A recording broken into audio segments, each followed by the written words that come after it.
सभी भक्तजनों को मेरा निवन प्रणाम। राम राम, जय श्री कृष्णा। पूनम सिहाग की दुनिया में आप सभी का बहुत बहुत स्वागत है। जांबा पुराण, बंदी नेत्सी को छुड़ाना। नाथोजी उवाच। बीकानेर का प्रसंग पूर्ण हुआ। तब शिष्य विलोजी की जिज्ञासा को शांत करके कहने लगे। जाम्बोजी ने श्री वाक्य कहे।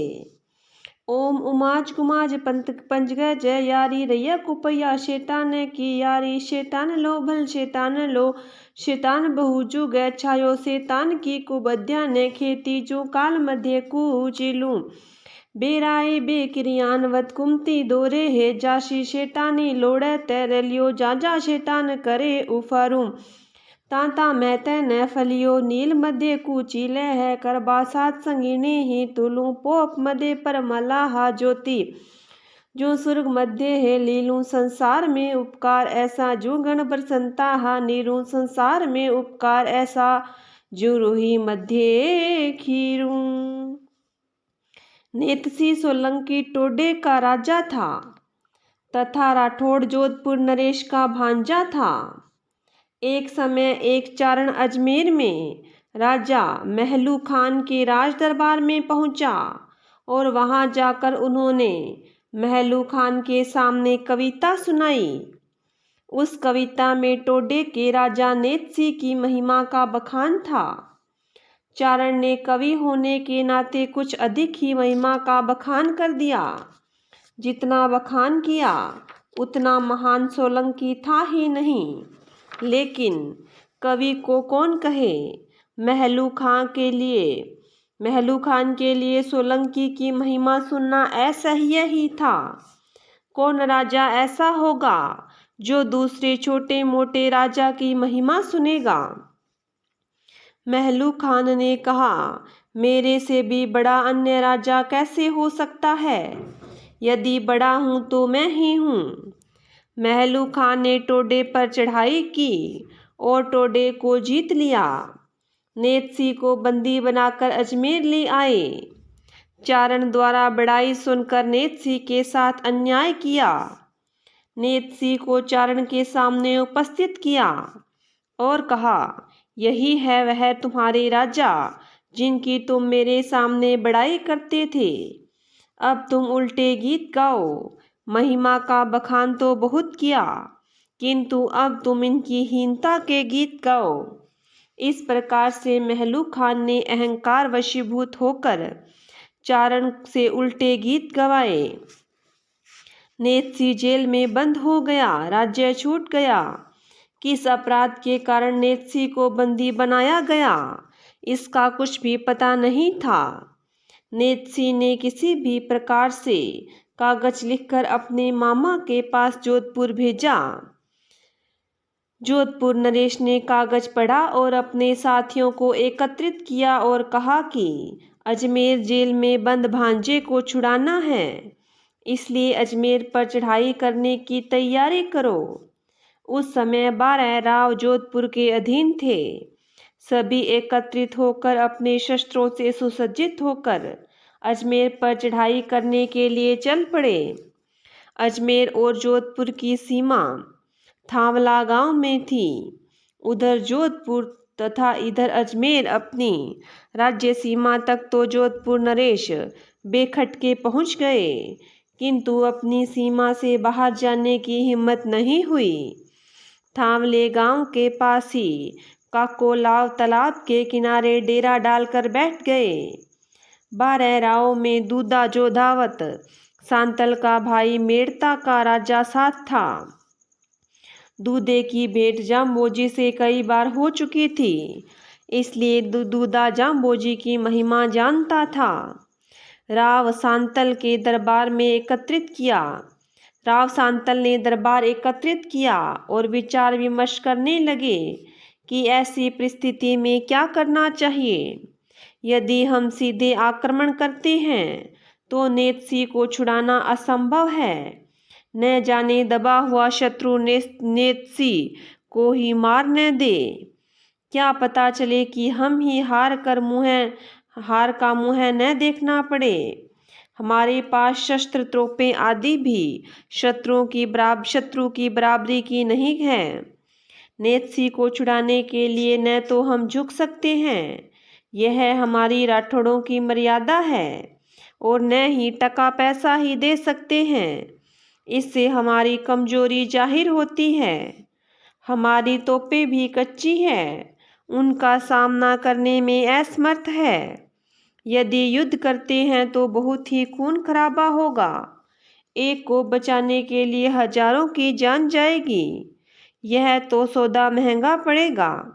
सांतल को कुछ सद्बुद्धि आई। इस समय तो कोई अलौकिक शक्ति देवी देवता ही हमारा साथ दे तो हमारा कार्य बनेगा। हमारी महलू खां से लड़ाई भी क्या है, केवल नेत्सी को छुड़ाना ही तो कार्य है। यह कार्य बिना दैविक शक्ति के होना असंभव है। इस समय ऐसा कौन सा देवता है जिसका हम स्मरण करें, जिससे हमारा कार्य सुलभ हो जाए, सांप भी मर जाए और लाठी भी न टूटे। उस समय दूधाराव ने कहा, हे भाई, इस समय प्रत्यक्ष शक्ति तो श्री जय जम्बेश्वर ही है। अम्बा शक्ति के ईश्वर श्री जम्बेश्वर प्रकट रूप में विद्यमान हैं। हम उनकी शरण ग्रहण करें। मेरे तो बहुत से कार्य उन्होंने सहज में ही कर डाले हैं। अभी अभी सरिया खान के युद्ध में उन्होंने मुझे विजय दिलाई थी।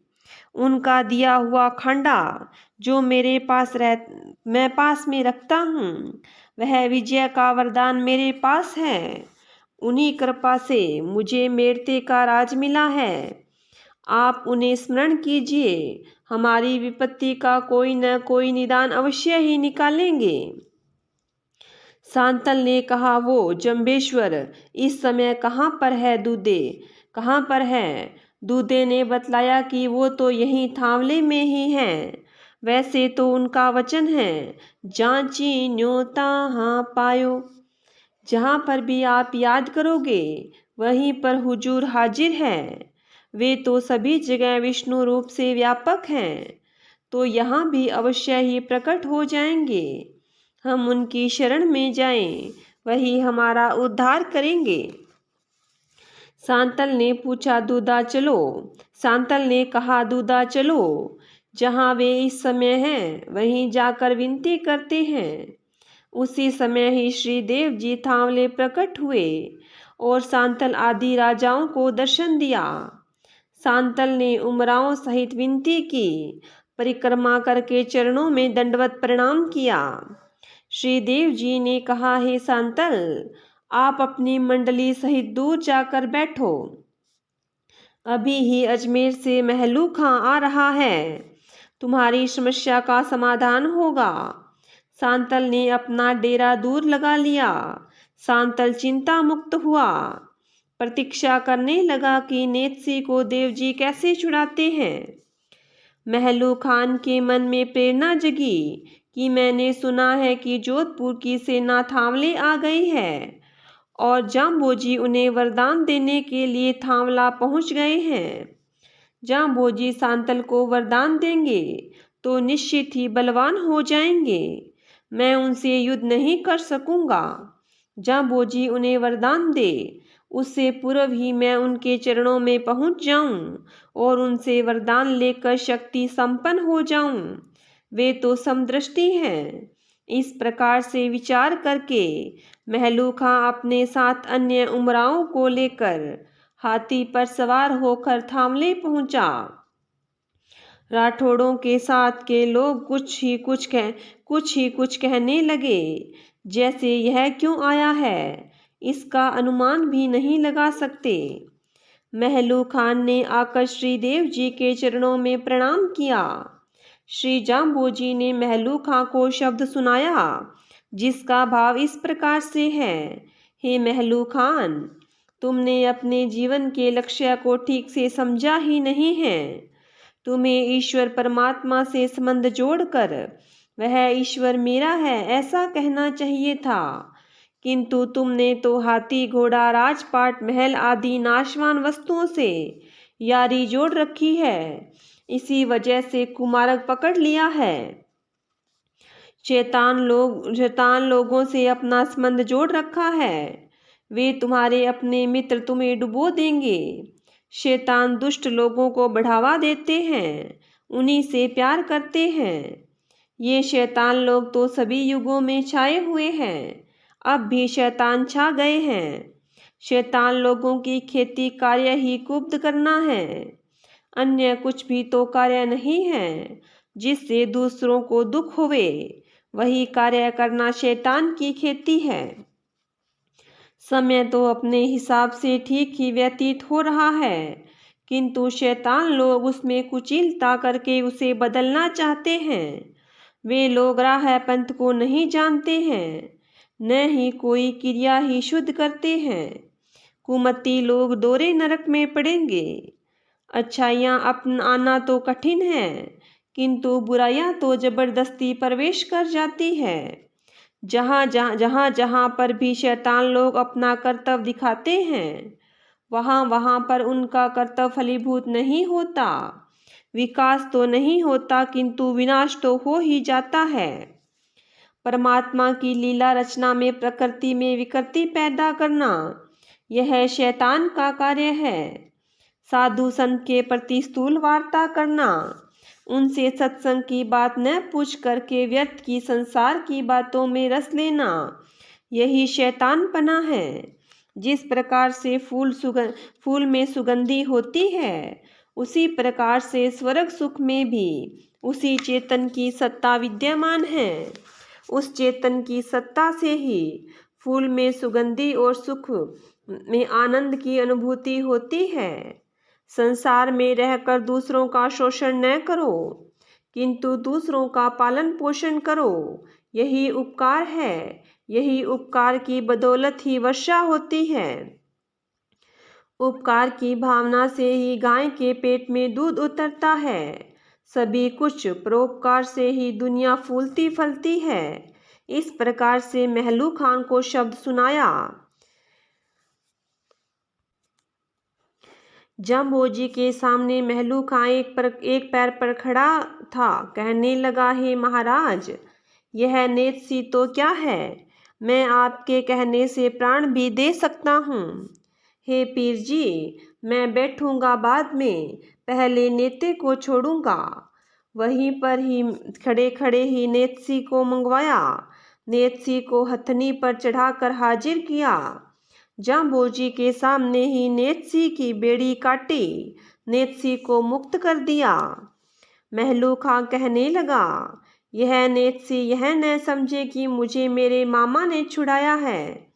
मैंने तो जाम्बोजी के कहने पर छोड़ा है। नेत्सी अपने मामा से जाकर मिला। मामा ने पूछा कि कैसे छूटे। नेत्सी ने कहा कि मुझे तो जम्बदेव जी ने छुड़ाया है। राठौड़ खुश हुए। बिना युद्ध के ही नेत्सी छूट गया। जाम्बोजी ने बड़ी कृपा की है। महलू खां कहे, पीर जी, भिस्ती किसी तरह पाइए, खुदाए कर दीदार मिले, ऐसा हो बताइए। जाम्बोजी श्री वाक्य कहे। महलू खां ने पूछा कि हे पीर जी, स्वर्ग कैसे मिले, खुदा का दीदार प्रेम कैसे मिले, ऐसा उपाय बतलाओ। जाम्बोजी ने शब्द सुनाया, बिस्मिल्लाह, विष्णु कृपालु दयालु रहम करने वाला रहीम है। उनके पास जाने वाला मार्ग तुम्हारे मार्ग से भिन्न है।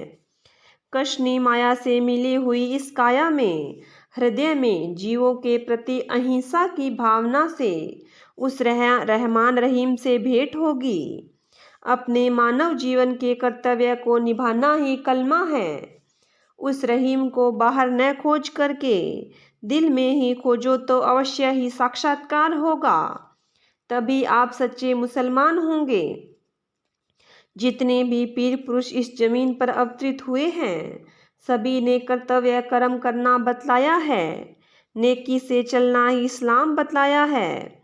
जो जीते हुए भी मरे के समान निराहारी होते हैं, निरहंकारी होते हैं, वही सच्चा तथा ईमानदार हो सकता है। यही प्रमाण है। जो हमारे दिल में लीला में पुरुष परमात्मा विराजमान है, वह तो सभी पर रहम करने वाला है। तुम प्रथम सुपात्र बनो। इतने नियमों पर चलोगे तो भीष्ट स्वर्ग की प्राप्ति हो सकेगी। जाम्बोज श्री वाक्य कहे, ओम जोगी रे तू जुगत पीछाणी, काजी रे तू कल मैं कुरानी, गौ विनाशो काए है तानी, राम रजा जो दीनी ही दानी, कान चराए रनबे है बानी, निर्गुण रूप हमें पैती यानी, थल सरया अगोचर बानी, ध्यान रे मुंडिया कर दानी, फीटा रे अण होता हाथानी, अलख ले खोले सी जानी। महलू खां कहने लगा, मुसलमानी धर्म में गोसत खाने की मनाही नहीं है। जाम्बोजी द्वारा शब्द बतलाया। प्रथम तो वहां उपस्थित योगी से कहा, ये है योगी, तू युक्ति को पहचान, तथा बाद में काजी से कहा कि तू कुरान में स्थित कलमों को पहचान। कुरान के कलमों में क्या कहा है? कुरान यह तो नहीं कहती कि जीव हत्या करो। गौओं को क्यों मारते हो? गौओं को मारने का आदेश ही होता है, तो राम रहीम ने दया करके उन्हें क्यों बचाया? स्वयं कृष्ण ने वन में गऊ क्यों चराई? गोवंश का संवर्धन क्यों किया? अन्य किसी दूसरे की बात यदि तुम नहीं मानते तो मैं वही है निर्गुण सगुण रूप से तुम्हारे सामने उपस्थित होकर बतला रहा हूँ। अपनी दिव्य अलौकिक वाणी से युक्त मैं सम्राथल पर विराजमान हूँ। रे मुंडिया, मैं परोपकार की बात करता हूँ, मुझे स्वार्थ कतई नहीं है। ध्यान से देख विचार कर, अनहोनी तो तुम्हारे से होगी नहीं। तुम चाहो कितने भी जोर लगाओ, अनहोनी तो तुम्हारे से होगी नहीं। तुम चाहे कितना भी जोर लगा लो, केवल अपनी अल्प बुद्धि एवं ताकत का प्रदर्शन करके अपने को मूर्खता में डालोगे। वह अलख निरंजन हिसाब किताब लेखा जोखा अवश्य ही लेगा।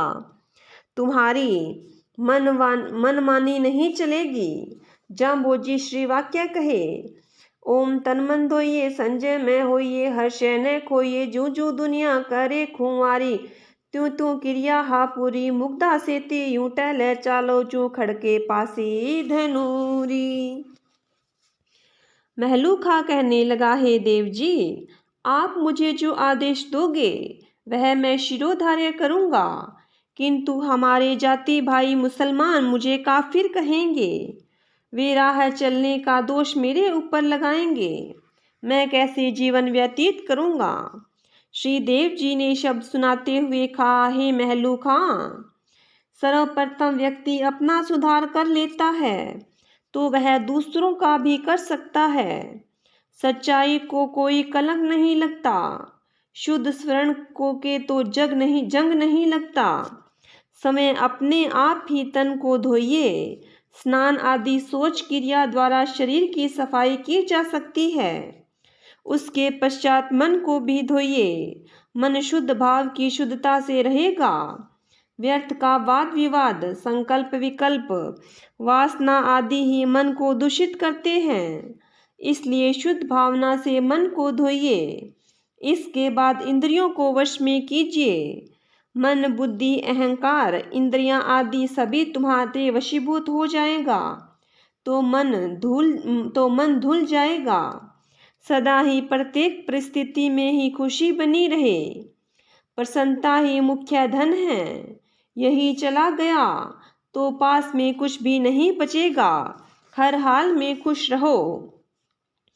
आपके नियम धर्म देखकर दुनिया आपसे द्वेष करेगी, आपकी निंदा करेगी, आपको निम्न स्तर का बतलाएगी, किंतु आप अपनी क्रिया पूरी रखो। दूसरे के बहकावे में आकर अपने सिद्धांत मत देना। संसार में कुछ मुग्ध लोग भी हैं जो जानते हुए भी शैतानी करते हैं। वे लोग अपने नियम धर्म में बाधा भी डालेंगे, किंतु सावधान रहना।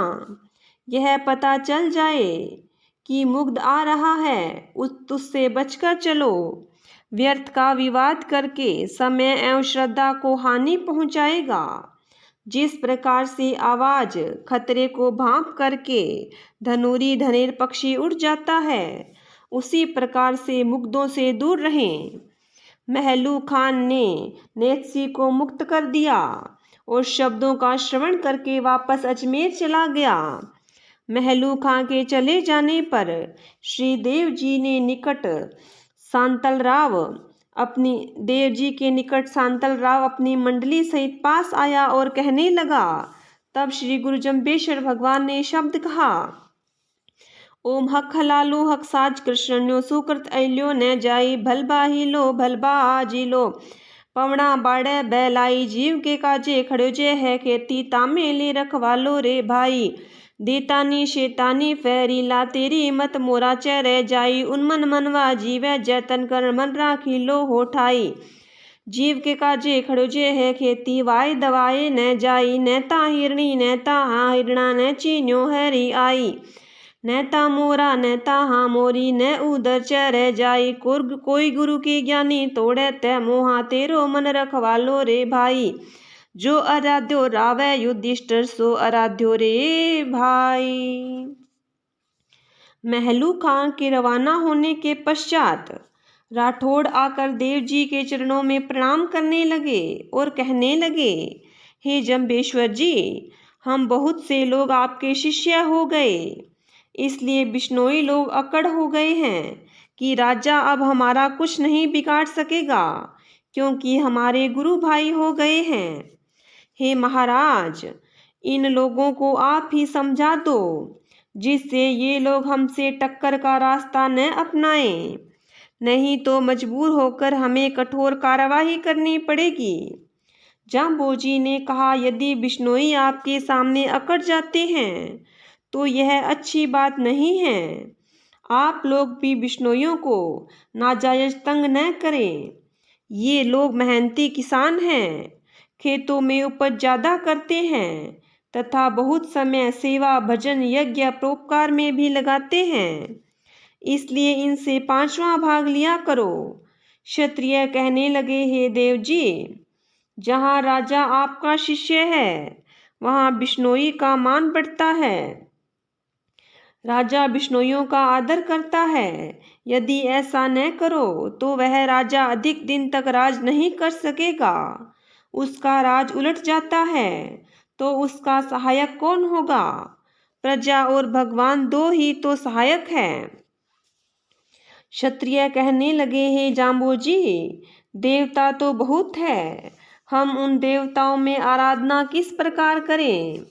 ऐसा पवित्र कल्याणकारी कौन सा देवता है जिसे हमारा कल्याण हो सके? जाम्बोजी ने शब्द सुनाया, हे क्षत्रियो, हक की कमाई करो। हक की कमाई ही सच्ची कमाई है। कृषि खेती करना हक की कमाई है, जिससे परिश्रम से कमाया जाता है। खेती ही उत्तम है। सुकृत किया हुआ व्यर्थ नहीं जाता। उत्तम खेती करो, अच्छी प्रकार से खेत में हल चलाओ तथा अच्छी भली प्रकार से खेत में युक्ति पूर्वक बीज बोओ। जब खेत में धान उग आए तो उसकी रक्षा के लिए पवित्रता की बाड़ करो। यह खेत तो अनाज प्राप्ति हेतु करो तथा दूसरी खेती जीव की भलाई के लिए साधना रूपी खेती करो। साधना से आनंद परमानंद प्राप्ति रूपी फल मिलेगा। अनाज हेतु तथा परमात्मा की प्राप्ति के लिए खेती की रखवाली करनी होगी। खेती को खाने के लिए कुछ दैत्य तथा कुछ शैतान लोग मौका देख रहे हैं। तुम्हारी सद्बुद्धि को कहीं म्यूर नहीं चढ़ जाए। यह मेरा है, मैं ही इसका मालिक हूँ। यह मेरापन ही म्यूर है जो साधना की खेती को उजाड़ देता है। मन को स्थिर करके ही खेती की जा सकती है। मन टिकेगा नहीं तो न तो साधना ही बन पाएगी और न ही खेती ही कर पाएंगे। इसलिए एक मन एक दिल होकर कार्य करें। इस जीव की भलाई के लिए मन को एकाग्र करके कार्य में तत्पर हो जाएं। इसी से ही सफलता मिलेगी। जब मन एकाग्र हो जाएगा, श्रद्धा भाव स्फुरित होगा, तो किसी भी प्रकार की शीत लहर या लू नहीं लगेगी। खेती को नुकसान पहुंचाने वाले हिरण हिरनियां तथा हरियावड़ी गाय तथा म्यूर म्यूरी चूहे आदि हैं। इनसे बचाव के लिए प्रयत्नशील रहना होगा। साधना पक्ष में भी मन रूपी हिरण, मन की वासना रूपी हिरनियां, शुद्ध सात्विक बुद्धि रूपी गाय, अहंकार रूपी म्यूर और मेरेपन रूपी म्यूरनियां, अचेतनता रूपी चूहे, ये सभी साधना तथा खेती में बाधक है। इन्हीं से सावधान रहना होगा, तभी खेती कर पाएंगे। हे क्षत्रिय, इस महान साधना की सफलता हेतु कोई ज्ञानी गुरु धारण करो, वह तुम्हारे मोह को तोड़ देगा, क्योंकि अब तो मोह माया का रखवाला तुम्हारा मन है। जिस प्रकार से राव युधिष्ठिर ने आराधना की, उसी प्रकार से तुम भी आराधना करो, तुम्हें सफलता मिलेगी। जाम्बोजी श्री वाक्य कहे, ओम धवणा दूजे पाहण पूजे बेफरमाई खुदाई, गुरु चेले के पाए हे लागे देखो लोग अन्यायी, काठी कंजो रूपा हारे हण कापड़ माया छिपाई, नीचा पड़ ताने हैं धोके धीरा रे हरी आई, ब्राह्मण नाऊ लादण रूड़ा बूता नाऊ हूँ कोता, बे अपहाने पोह बतावे बेर जगावे हे सूता, भूत परेती जाखा हा खाणी, यह पाखंड पैरे वाणो, बल बल कुकस काये दलीजे, जामे करणु न दाणु, तेल लियो खल चोपो हो जोगी, खलपड़ सुधी भी काणो, कालर बीज न बीज पीराणी, थलसर न करे नीवाणो, नीर गए छिलर काया हा सोदो, रीता रया ईवाणो, भवंता ते फिरंता ते भवंता, मड़े मसाणे तड़े तड़ंगे पैड़े पखाणे, हैवा तो सीधी न काई, निज पोह खोजे पीराणे, जे नर दाओ छोड़ो मेरे चुकाई, राय 3300 की जानी। राव सांतल ने पूछा, हे देव जी, ये लोग एक ईश्वर विष्णु परमात्मा को छोड़कर अन्य देवताओं की पूजा करते हैं। उनकी पूजा करना आपके जैसे अवतारी पुरुषों ने तथा वेद शास्त्रों ने बतलाया है या नहीं, इसके बारे में आप मुझे बतलाइए कि कल्पित देवता पूज्य है या नहीं। तब श्रीदेव जी ने शब्द सुनाया, हे सांतल, कुछ लोग योग साधना के बहाने छाया चढ़ाते हैं और कांपते हैं, या सर्दियों की रात्रि में धूणी दुखा लेते हैं, कपड़े नहीं ओढ़ते, सर्दी के मारे कांपते हैं और पूजा पत्थरों की करते हैं। ऐसा परमात्मा ने तो नहीं फरमाया। प्रथम तो मूर्तिकार मूर्ति को बनाता है, मूर्ति बनाने वाला गुरु और मूर्ति उसका चेला है, किंतु निर्माणकर्ता गुरु ही चेले के चरणों में पड़ता है, नीचे गिरकर प्रणाम करता है। यही तो अन्याय है। हे लोगों, देखो, ये लोग सजीव मूर्ति का तो निरादर करते हैं, किंतु निर्जीव पत्थर या काट कंजो, चांदी, मिट्टी या अन्य प्रकार की मूर्ति बनाकर उसको कपड़े के अंदर छिपाते हैं, भोग लगाते हैं, स्नान कराते हैं, सुलाते हैं तथा नीचे पड़ कर के धोख लगाते हैं। उन पुजारियों से पूछते हैं कि इस प्रकार से हरि मिलेंगे, तो ये लोग यही कहते हैं कि धैर्य रखो, हरि आएंगे, दर्शन देंगे। इस प्रकार से भोली भाली जनता को भ्रमित करने वाले पुजारी ब्राह्मणों से तो भार ढोने वाला पशु ही अच्छा है, जो भार तो ढोता है, कुछ हमारा भार हल्का ही करता है, किंतु ये तुम्हारे पुजारी तो तुम्हारे ऊपर भार डाल करके और भी बोझित बना देते हैं, तथा भूत कल्पित मूर्तियों से जो जीते जागते कुत्ते भी अच्छे हैं, जो भूले भटके हुए को मार्ग बता देते हैं। कहीं रात्रि में मार्ग भटक जाए तो कुत्ते को भौंकता हुआ सुनकर गांव का पता लग जाता है, और यदि कोई रात्रि में चोर आ जाए तो कुत्ता भौंककर जगा देता है, किंतु ये भूत नहीं जगा सकते। चोर तो इन भूतों को ही उठाकर ले जाएंगे, तो भी ये भूत नहीं कहेंगे कि हमें क्यों ले जा रहे हो। भूत प्रेतों की लोग पूजा करते हैं। ये भी वायु प्रधान शरीर वाली जीव योनियां हैं। मरने के पश्चात कुछ जीवों को जन्म प्राप्त नहीं होता तो अधोगति में चली जाती है। इनकी पूजा पाखंड असलियत में पूजा योग्य तो इनकी पूजा तो पाखंड है। असलियत में पूजा योग्य तो एक भगवान विष्णु ही हैं, जो सर्व सृष्टि का पालन पोषण करने वाले हैं। हे प्राणी, बार बार कुकस्थ होता भूसा को क्यों दलता है, पीसता है? यह तो पाखंड ही है, क्योंकि एक बार दाने निकल गए तो फिर दोबारा दाने उसमें कहाँ से मिलेंगे? तिलों में से तिल निकाल लिया जाए तो पीछे खल ही शेष रहती है, जो केवल पशुओं के खाने योग्य ही रहती है। उसी खली को कोई कीमत नहीं है। उसी प्रकार से शरीर से जीवात्मा निकल गई तो पीछे केवल शरीर खली समान ही है। ये भूत प्रेत भी ऐसे ही हैं। भूत प्रेतों की सेवा करना तो कालर भूमि में बीज बोना है, जहाँ पर अनाज नहीं पनपता, बीज ही व्यर्थ चला जाता है। कल्पित देवताओं की पूजा तो व्यर्थ का ही परिश्रम है। नीचे की पक्की जमीन में तालाब खोदने से तो जल ठहरेगा। सभी जीव जल पिएंगे, सभी का भला होगा, किंतु अज्ञानतावश धोरे टिब्बे में कोई तालाब खोदे तो वहाँ जल कहाँ ठहरेगा? परिश्रम व्यर्थ ही होगा। ऐसा ही अन्य देवताओं की पूजा करना व्यर्थ परिश्रम है, निष्फल है। कुछ साधु संत लोग सिद्धि प्राप्ति हेतु भ्रमण करते हैं, भटक रहे हैं, अज्ञानता से विमूढ़ है। कहीं शमशान भूमि में जाकर भूतों प्रेतों की सेवा करते हैं। कई लोग खड़े रहते हैं, पत्थरों पर जाकर सिर रगड़ते हैं। वहाँ पर सिद्धि कहाँ है? हे प्राणी, तू अपने स्वकीय स्वाभाविक मार्ग को खोज कर। जिस मानव ने अहंकार छोड़ दिया है, मेरापना त्याग दिया है, उसी से ही 33 करोड़ के उद्धार का जो मार्ग है, उसी को जाना है। अन्य तो केवल देखा देखी ही करते हैं, रास्ते से भटके हुए हैं, वे क्या जाने मार्ग को। राव सांतल ने पूछा, हे गुरुदेव, मुझे क्या करना चाहिए?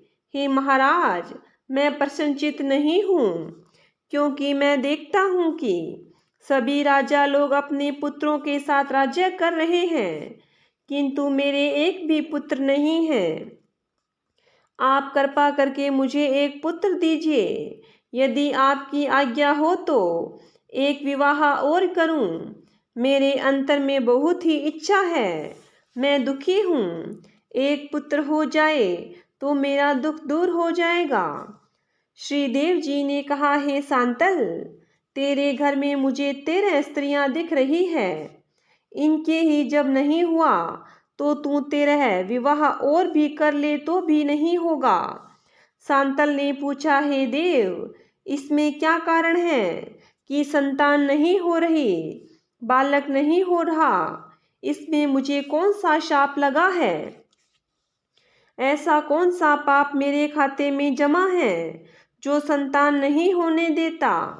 हे सांतल, तुम्हारे पोते जमा पाप भी नहीं है। बालक तो तभी होगा जब तुम्हारे पुण्य पाप जमा होंगे। या तो कुछ लेना होगा या कुछ देना होगा। यदि किसी को देना है तो वह अपना पुत्र बन कर के आएगा और वह तुम्हारी संपत्ति का मालिक बन जाएगा और अपना दिया हुआ वापस ले लेगा। और यदि आपको कुछ किसी से लेना है तो वह आपका पुत्र बन कर के आएगा और अपना सेवा करके दे जाएगा, अपना कर्ज चुका देगा। इसलिए हे सांतल, तुम्हारे पूर्व जन्म का न तो कुछ लेना है और न कुछ देना है, इसलिए संतान नहीं हो रही है। देव ने कहा, हे सांतल, अपने जीवन के बारे में विचार करो। पूर्व जन्म के कर्म संस्कार तुम्हारे साथ हैं। अब आगे मुक्त होने की बात करो। आप पूर्व जन्म के पुण्य से राजा बने हैं। अब आगे की जिंदगी कहीं नीचे न गिर जाए, ध्यान रखो। इसलिए सुशील बनो, स्नान करो, मदमाश से दूर रहो। इस प्रकार से जीवन व्यतीत करोगे तो संसार सागर से पार उतर जाओगे। देव जी की बात सांतल ने स्वीकार की तथा शुद्ध जामबाणी पंथ का पथिक बनकर 29 नियमों का पालन किया। वहां से सांतल विदा हुआ, अपने भांजे को छुड़ाकर जोधपुर वापस चला आया। सतगुरुदेव वहीं थांवला साथरी पर विराजमान थे। उसी समय रणसीसर का रावल अपनी सेना सहित सांतल की सहायता हेतु आया। सांतल के जाने के पश्चात रावल देव जी के पास आया। रावल के पास चढ़ने के लिए तेजस्वी ऊंट था। जाम्बोजी के नजदीक आकर ऊंट को बैठाया और रावल ऊंट से नीचे उतरा। देव जी के चरण स्पर्श करने हेतु ऊंट को छोड़कर आगे बढ़ा ही था, तभी ऊंट चमक करके भागा। वहां पर खड़े दूसरे लोगों ने कहा, ऊंट गया, ऊंट गया। जब लोगों ने कहा तब रावल सचेत हुआ, किंतु तब तक तो भाग चुका था। रावल के हाथ छूट चुका था। देव जी ने रावल को कृष्ण चरित्र दिखलाया, ऊंट के पीछे अपना हाथ लंबा बढ़ाया। आगे ऊंट भाग रहा था, पीछे देव जी का हाथ उसे पकड़ने के लिए जा रहा था। मानो बादलों में बिजली चमकती हुई आगे बढ़ती रही हो। देव जी के हाथ ने ऊंट को पकड़ लिया। उस समय तो ऐसा प्रतीत हो रहा था कि ऊंट गया, किंतु कर्ता जी के हाथ लंबे हैं, जहां तक जाएगा वहीं तक आगे हाथ तैयार है। रावल तथा अन्य सभी ने यह आश्चर्य देखा। रावल जी ने देव जी की करामात देखी और कितने दूर से हाथ ने ऊंट को पकड़ा था। वह धरती मापी तो 18 पेड़ लंबा हाथ श्री देव जी ने बढ़ाया था। श्री हरि ने भक्तों का भाव देखकर यह आश्चर्य दिखाया था। रावल ने देव जी के चरणों में प्रणाम किया और वहीं पर बैठ गए। रावल अति प्रसन्न होकर देव जी की महिमा का गुणगान करने लगा।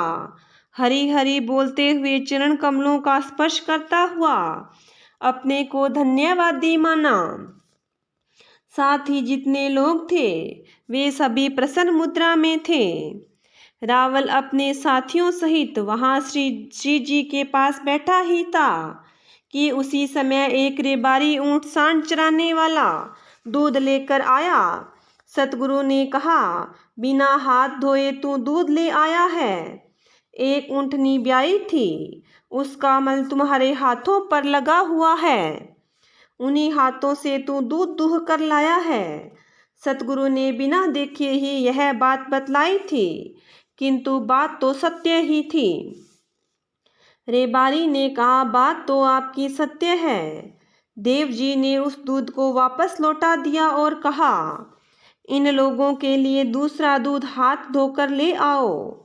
अपना पात्र उस रेबारी को दिया और अपना एक आदमी साथ में भेजा। रेबारी ने दोबारा जाकर पवित्रता से दूध दुहा और देव जी के सामने लाकर रखा। रावल के सेवकों ने कहा, जाओ जल ले आओ और दूध की खीर बनाओ। सेवकों ने कहा, हे देव, हमारे पास तो बर्तन भी नहीं है, खीर किसमें बनाएं? सिरजनहार ने अरदास सुनी और बतलाया कि जो आपके सामने सरकंडा दिख रहा है उसके पास जमीन में गड़े हुए बर्तन हैं, खोद कर निकाल करके ले आओ। सेवक खोद कर सभी बर्तन ले आए। बड़े ही सुंदर चमकते हुए बर्तन थे, अभी ही मानो किसी ने रखे हो, इसी समय ही मानो किसी ने बनाए हो, बिल्कुल नए सुंदर, या कोई रखकर भूल गया हो। पात्रों को देखकर पूछा, हे देव, ये पात्र किसने रखे हैं? श्याम जी ने कहा, ये बर्तन तो अलौकिक है, किसी साधारण कारीगर द्वारा निर्मित नहीं है, सृष्टि के कर्ता ने बनाए हैं। अन्यत्र ऐसे बर्तन दुर्लभ ही हैं। कृष्ण चरित्र द्वारा ही ऐसी अनहोनी हो सकती है। यह कृष्णी माया है। अग्नि जलाई और कढ़ाई दूध से भरकर चढ़ा दी। दूध उबलने लगा। रावल जी ने कहा, चावल नहीं है, बिना चावल के खीर कैसे बनेगी? देव जी, चावल चाहिए। श्री सिद्धेश्वर जी ने कहा, यहाँ बालू मिट्टी में चावल मिले हुए हैं, छान कर निकाल लो। वे लू रेत छान कर चावल निकाले, दूध में डाले, खीर पककर तैयार हुई। खीर में महकार आ रही थी। रावल ने देखा कि ऐसी खीर तो कभी न देखी और न ही चखी है। यह तो विचित्र खीर है। कांसी के बर्तनों में खीर परोसी। रावल भगवान का प्रसाद मानकर जीमने के लिए बैठे। खीर खाते जाते और बड़ाई करते जाते। रावल ने कहा, हे देव, आप मुझे अपना शिष्य बना लीजिए।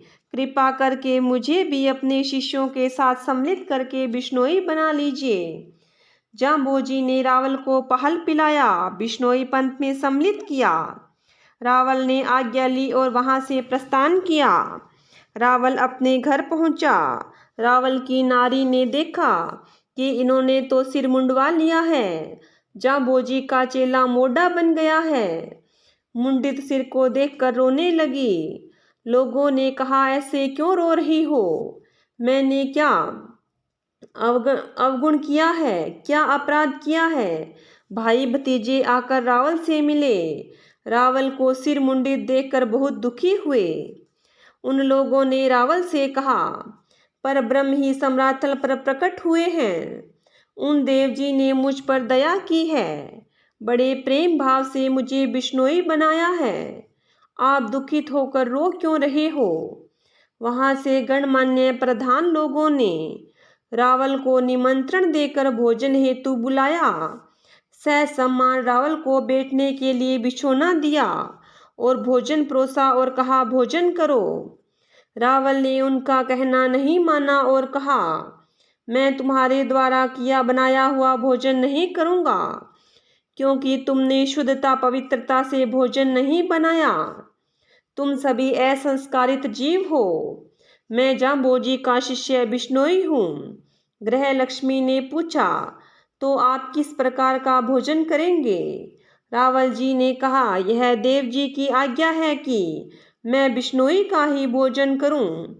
प्रथम तो आप सभी लोग बिश्नोई बने, तब मैं तुम्हारा भोजन करूंगा। रावल जी के वचनों को सुन सभी ने किंतु उनमें एक लाहणी जो वरों जाट की बेटी थी, वह बिश्नोई हो गई। रणसीसर ने मंगोवल के साथ विवाह किया। लाहणी का पिता वरो जाट बड़ी बासनी बास में रहता था। लाहणी रावल के बताए मार्ग पर चल रही थी। बिश्नोई पंथ के पथिक बनकर अपने पति मंगोवल के साथ धर्म का आचरण कर रही थी। वरो कहने लगा, रावल की मति तो किसी योगी सन्यासी ने हरण कर ली है। उसके देखा देखी मेरी बेटी की मति हीन हो रही है। कुछ दिनों बाद वरों ने अपनी बेटी को अपने घर पर लाने की सोची। वरों ने अपने बेटे को भेजा, जाओ अपनी बहन को कुछ दिनों के लिए ले आओ। भाई ने बहन से जाकर पीहर चलने का निवेदन किया। तुम्हारे माता पिता तुम्हें देखने के लिए व्याकुल हैं। तुम्हें मिले बहुत दिन हो गए हैं। माता पिता ने कहा कि लाहणी बिश्नोई बनकर बहुत कष्ट उठाती है। प्रातःकाल के स्नान से लेकर सभी क्रियाएं कष्टदायक ही तो है। लाहणी अपने पीहर जाने के लिए तैयार हुई, किंतु रावल जी ने कहा, तू पीहर मत जा, वहां तेरे से नियमों का पालन नहीं होगा। तू अपने नियमों से अटल अपने पति मंगोवल के साथ रहकर ही कर सकती है। मंगोवल और तुम दोनों ही बिश्नोई बन चुके हो, पवित्र शुचि शीलवंत बन चुके हो। अब तुम लोग उनका भोजन कैसे करोगे जो तुम्हारे पीवर के लोग अपवित्र हैं? यदि उनके यहाँ भोजन करोगे तो तुम्हारा धर्म नष्ट हो जाएगा। लाहणी अपने माता पिता से मिलने के लिए उतावली हो रही थी। अपने धर्म नियमों की रक्षा का वचन अपने पति एवं रावल को देकर अपने भाई के साथ पीहर चली गई। वरो तथा दूसरा भाई भोजो नीबड़ी रहता था। मंगोवल की वार्ता भोजो ने सुनी थी। वह अपनी भतीजी लाहड़ी को अपने गांव नीबड़ी ले गया। कुछ दिनों पश्चात मंगोवल भी अपनी पत्नी लाहड़ी को लाने के लिए अपने ससुराल गया। वहां पर किसी ने भी मंगोवल का आदर नहीं किया। कुछ अन्य पास पड़ोस के लोगों ने सामान्य आदर किया। मंगो को चारपाई बिस्तर ला कर दे दिया। मंगोवत ने देखा कि चारपाई बिस्तर गंदे हैं, बैठने लायक ही नहीं हैं। देव जी की आज्ञा स्मरण किया और चारपाई बिस्तर छोड़कर नीचे धरती पर ही आसन लगाकर बैठ गया। अपने दामाद को नीचे बैठा देखकर ससुराल के लोग जो भी आते हंसी उड़ाते। देखो कैसा हमारा दामाद बैठा है, यहाँ नीचा बैठा हुआ कितना सुंदर दिखता है। मूर्ख लोग फीटी फीटी कहते हुए धिक्कार कर रहे थे। कहने लगे, ऋषि ने ऐसा ही कपूत जन्मा है, सभी ऐसे ही हैं। जाट कहने लगे, अपने नियमशील स्नान को छोड़कर यदि हमारा भोजन करेगा तो ठीक है, अन्यथा तुम्हारी हालत खराब होगी। जाटों ने मंगोवल को पकड़कर झोंपड़े में बंद कर दिया, किंतु मंगोवल ने उनका कहना नहीं माना। उन लोगों ने भोजन लाकर जबरदस्ती जिमाने की कोशिश की, किंतु मंगोवल ने उनका भोजन स्वीकार नहीं किया। जाट कहने लगे, अब इसका क्या करें, हमारा भोजन नहीं करता, या तो 8 प्रहर तक भोजन कर लेगा, नहीं तो हम इसकी हत्या कर देंगे। हमारी लड़की का किसी अन्य से विवाह कर देंगे। साधु सज्जन विपत्ति आने पर भी धर्म नहीं छोड़ते, क्योंकि उनका रखवाला तो स्वयं परब्रह्म परमेश्वर है। दुष्टों ने दुख बहुत दिया। संकट की घड़ी में मंगोवल ने सहन करके पार की। भक्त को कष्ट में देखकर जांबोजी प्रकट हुए और उनके दुख को दूर किया, धैर्य बंधाया और कहा, हे मंगोवल, तुम जाटों को एक परचा चमत्कार बताओ, तभी ये लोग मार्ग पर आएंगे। जाटों का भाई भोजा मारा जा चुका है, ऐसा उन्होंने सुना है, किंतु भोजा अब तक जिंदा है, 9वें दिन आ जाएगा, ऐसा इनको तू बता देना, ये लोग तुम पर प्रसन्न हो जाएंगे। ऐसा कहते हुए श्री सिद्धेश्वर जी वहां से अंतर्ध्यान हो गए। प्रातःकाल ही जाट लोग एकत्रित हुए और मंगोवल से बात पूछने लगे। मंगोवल, तुमने अपनी कुल मर्यादा तोड़ दी है, जांबोजी से तुम्हें क्या मिला? जांबोजी तो पर्चा बहुत देते हैं, तुम भी उनमें से कुछ सीखे हो या नहीं? यदि कुछ जानते हो तो चमत्कार करो और छूट जाओ। मंगोवल ने कहा, तुम्हारा भोजा घोड़ा बेचने गया था, किंतु वापस नहीं लौटा, किंतु अब 9वें दिन लौट आएगा। जाटों ने आश्चर्य प्रकट किया कि अब तक हमारा भोजा जिंदा है, वापस लौट आएगा। यह तो हमारे पक्ष की सुंदर बात कही, क्या पता ऐसा ही हो। ऐसा कहते हुए मंगोवल को झोंपड़े से बाहर निकाल दिया। हमारे से चूक हुई है, हमें भक्त के प्रति ऐसा नहीं करना चाहिए था। हमने आपसे द्वेष भाव रखा, आपको सताया, अच्छा नहीं किया। 9वें दिन भोजो लौट आया, सभी ने प्रेम भाव से मिलन किया। सभी जाट मंगोवल से भी प्रेम से मिले और जांबोजी एवं उनके भक्तों को धन्यवाद दिया। मंगोवल एवं लाहड़ी को प्रेम से विदाई दी। वो भक्त दंपति अपने गांव रणसीसर वापस लौट आए। त्रिभुवननाथ ने सभी का कार्य सिद्ध किया। बिश्नोई पंथ का प्रारंभिक काल कंटकों से परिपूर्ण था। अनेक कष्टों को सहन करके भी धर्मवीर लोगों ने इस पंथ को सुदृढ़ किया। इसकी नींव गहरी एवं मजबूत है, सामान्य तूफानों से हिलने वाली नहीं है।